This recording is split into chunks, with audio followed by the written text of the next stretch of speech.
We're getting ready to go on a trip, and right now I have this basket up top here. I made this roof rack.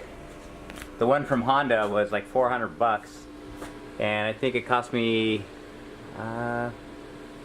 like 200 with the basket included.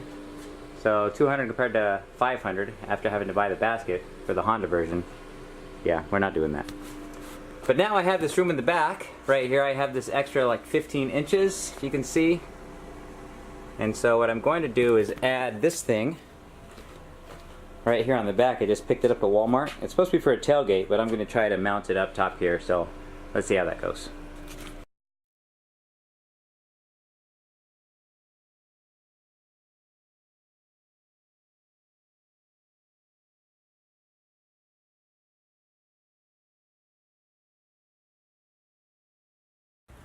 Okay, we got it up here.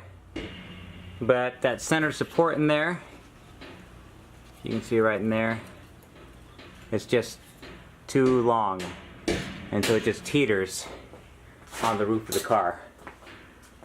Of course, we don't want that. I took out that center support hoping that it would clear a little bit better, but it still hits the top of the roof. And so my next plan is to use these sections of electrical conduit, and that is what's going to be my support for the shelf going across. Try not to roll the bars, okay?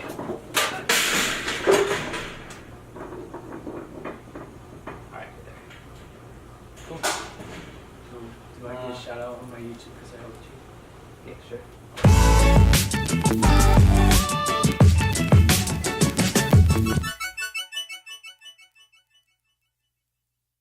So I didn't use the folding part of the tailgate shelf. All I did was assembled it. There we go. I assembled it, and then I used electrical conduit, 2 sections of it, as runners. You can see there's one right there. There's the other one right there. And I stretched it across these rails that I made last summer. So there we go, I got my roof rack, and then I got my auxiliary shell.